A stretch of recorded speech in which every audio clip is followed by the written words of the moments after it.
Hello, good morning everyone. My name is Eugene Pozniak and I'm here to talk about European CME Forum and its role in the evolving CME landscape. I've been working in CME since 2000. Before that I've worked in MedComms and industry as well. But since 2000 I have worked in the purely CME environment. In 2005 I set up CME Learning, which is still my employer now. And the subject we're talking about today, European CME Forum, I'm the Programme Director and Guarantor of this organisation, which is not-for-profit. I have no relevant financial disclosure to make according to the CME rules, but it's important to recognise that both CME Learning and European CME Forum, as well as working with collaborative partners, with medical societies and universities, we also receive educational grants from industry. So today, I'd like to go through 3 points, looking at the challenge that we faced in Europe, the kind of educational formats that we've ended up employing, and a moment as well on the CME accreditation side of things. So this challenge for Europe, CME started around 2000. Medical societies started setting up their CME accreditation bodies. The UAMS set up EACME, the European Accreditation Council for CME. There was a general shift towards a pan-European CME system. Some countries like the Netherlands and the UK had already been working on some kind of CPD environment for their healthcare professionals, but it was around 2000 that things got going. And as I mentioned, that's around the time that I started. And for those first few years, something that really became apparent was that the terminology wasn't being standardized. Different people were referring to similar things using different words. And it seemed that every stakeholder group was working in its own silo. And we'll talk about these groups in a moment. And it was really around that 2005, 2006 time, what became apparent, what became really important is that these different groups should come together into the same room to really discuss what the current situation was and the potential solutions to any kind of disagreements or problems that were being uncovered at that time. So we're talking about here industry that was quite focused on the marketing side of things. We had a number of MedComms agencies, so the agency sector that ended up becoming providers of education, medical societies and the accreditation bodies. So with the first European CME Forum meeting, we got these groups of people together to actually present to each other what was happening, and we managed to fill a room of people interested in that CME environment in Europe.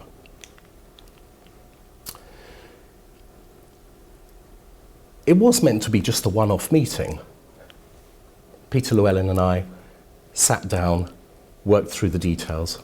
We worked out the 2-day program, and it was just going to be just a one-off session. However, the people in the room, even at the time, were valuing the discussion that was taking place.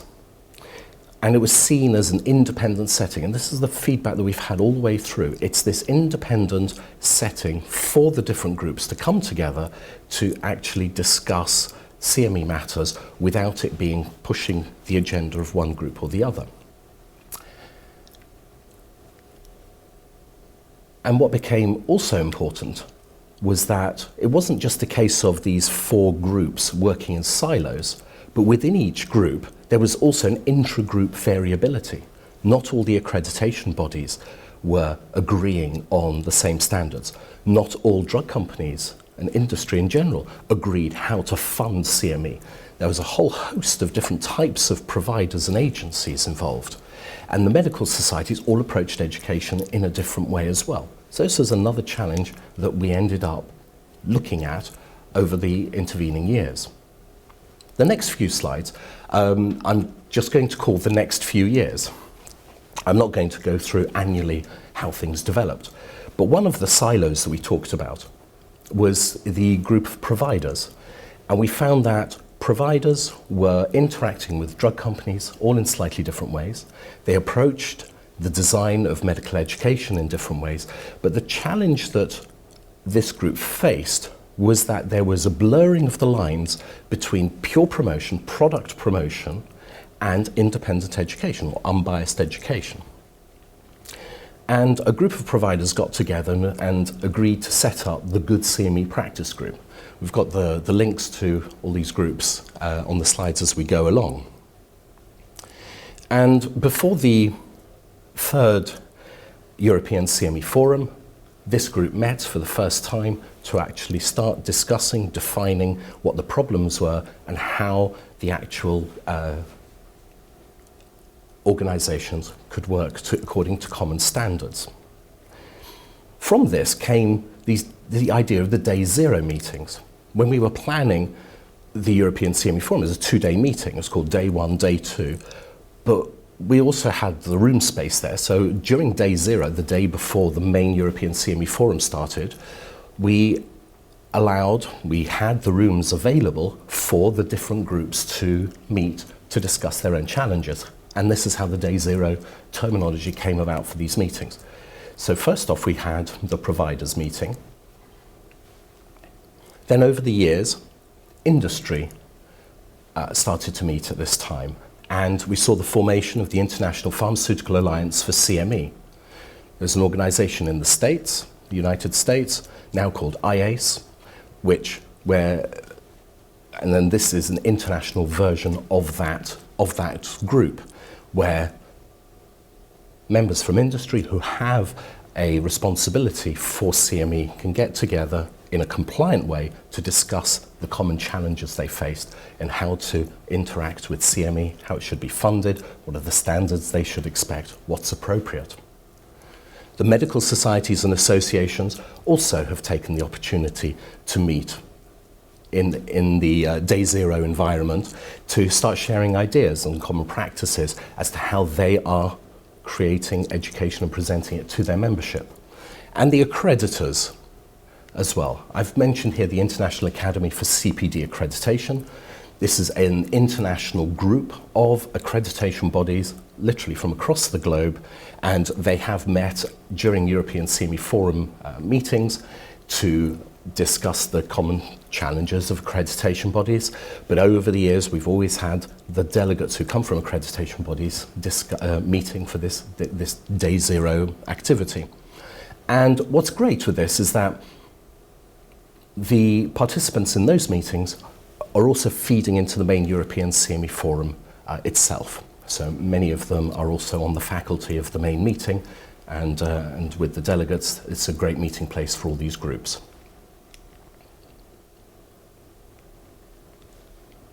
A couple of years later, we also looked at setting up our own journal. The Journal of European CME is a diamond open access online only journal, so it's free to submit for the authors, it's free to read at the point of use for the learners. So it's completely open access, and this is thanks to sponsorship, for which we are grateful, and this ties in nicely with what we want to do, is to create a community for the European CME professionals to meet. All European CME Forum activities are written up and published. You can see the formal reports in JECME, or you can go to the website. You'll find even the Twitter stream of what's being discussed during the European CME Forum meetings themselves. Everything is published, short articles, long articles, all the presentations that are given can be found through these two websites. And we're reaching a stage now in 2016 with the 9th European CME Forum. We are meeting in Amsterdam to have our usual two-day meeting. We will have a Day Zero component as well, but we're doing this meeting in collaboration with the European Union for Medical Specialists, UEMS. UEMS is about to launch their EACME 2.0, the new accreditation standards for their system in Europe, and it's with this kind of collaboration we can see European CME Forum helping promoting the discussion of CME in Europe. Now my second point, talking about some of the meeting formats. When we started, we were very traditional. We just identified the speakers, gave them a title or discussed the title with them and asked them to give a presentation. So we started off with didactic lectures, but this is really content heavy. And all the time, right from that very first meeting, when we first used our interactive keypads, we keep asking our audience, what do they enjoy? What do they like? What do they want more of? What do they need? And the feedback we were getting was saying, well, a lot of formal presentations actually are just reiterations of things that can be found online. So the delegates were saying, we don't want to hear expert talking about something, a downloadable document. We want to talk to them. We want the interactivity. We want to have plenty of time for Q&A. And we made huge efforts right at the beginning. And we sit through all these meetings. I mean, how many times have we sat there where the presenter finishes and the chair of the meeting says, thank you very much, that was an interesting presentation. We have time for just one question. And that to us was a sign of failure. We had to have more than time for just one question. And we were working extended Q&A, panel discussions, and it's not just amongst the panel, but also with the audience. So we're just fostering this open dialogue and discussion between the delegates and the panelists. And we tried a number of formats. And we're not scared of trying the formats. We've tried quiz shows, we've tried talk shows, investor pitches, head-to-head interviews, table workshops, and just to try and identify what kind of format actually works for our audience. We have settled on a cabaret-style format where people sit around tables. There is always an interactive exercise at the beginning, so people talk to each other. I mean, that was a personal thing. I used to sit in meetings, second day, third day, probably just being human, we end up sitting in the same chair that we were occupying the day before. Our neighbour's done exactly the same thing, and sometimes I found myself at meetings not saying anything to my neighbour other than good morning, good evening, until the last day, and suddenly waking up to the fact that they were very interesting people who I should have been speaking to right from the beginning. So we try and foster this kind of collaboration throughout the meeting. So as I've mentioned, it's the delegate and faculty feedback which is really important to us. And another theme that's come out recently, as people have got to understand what the standard things to know about CME have been covered, they're saying, well, actually, our companies are getting larger, our organisations are getting larger, we have people who've just started, or I may be good at this, I may be knowledgeable in this area of CME, however I need to be brought up to date in others. And we've started these forum workshops where we actually have sort of small groups getting together to be, I can't say to be trained, but to work through specific challenges. And they can be introductory topics to do with CME, or it could be more complex. But the main thrust of our activities, we're moving from informing and discussing, but actually learning and doing with the delegates and experts in the room. And the kind of topics that people asked us to cover were the real nuts and bolts of how to put together good quality education, whether it's the planning and measuring outcomes, interprofessional education. Healthcare professionals do not work in their own silos. The doctors have to talk to the nurses, have to talk to the physiotherapists, the occupational therapists. This interprofessional education is becoming more and more important. The patient voice. We hear the patient being mentioned so often, it just feels like they're getting a bit of lip service. But what does happen when we get a real patient or a patient association? What kind of voice do they have when it comes to designing educational activities? Microlearning, this idea of 1 hour, 1 credit. Very few people have sat down in front of a computer screen for an hour to do a chunk of education. But how can educational input be measured if it's not that 1 hour? So what's effective? What kind of interaction do you need for online learning to actually work? So anything from basics to advanced praxis, we are putting on these educational sessions during the European CME Forum meetings. And while we're listening to the audience and feeding it into a needs assessment and designing education that's relevant to our audience, then measuring what's happened at the end, actually we find ourselves doing this meeting according to CME principles. So for the 9th European CME Forum in Amsterdam in 2016, while we've done a needs assessment based on hard data from actual learner performance and feedback, we can derive our learning objectives. We're asking the faculty for their own disclosures, and we're delivering the appropriate educational format to meet the needs of our learners, and we're going to examine their practice and analyse outcomes.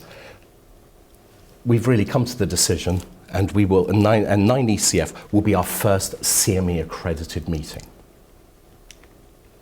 So, by the time we get to the 10th European CME Forum in 2017, and we reach that decade point, thinking back to the very first meeting that we had, where we said, well, let's get everyone into a room together, we're really seeing that European CME Forum is helping to develop this community of practice of CME professionals, primarily in Europe, but we have people from all over the world coming, whether to consume the education or to input from more developed systems or complementary systems. There is this real feel of this community of practice, especially around the annual meeting and the Journal of European CME. European CME Forum is driven by CME principles, and we want to promote best practice. And ultimately, we just want to move forward so that everyone is speaking a common language and working towards common goals. Thank you very much for your time.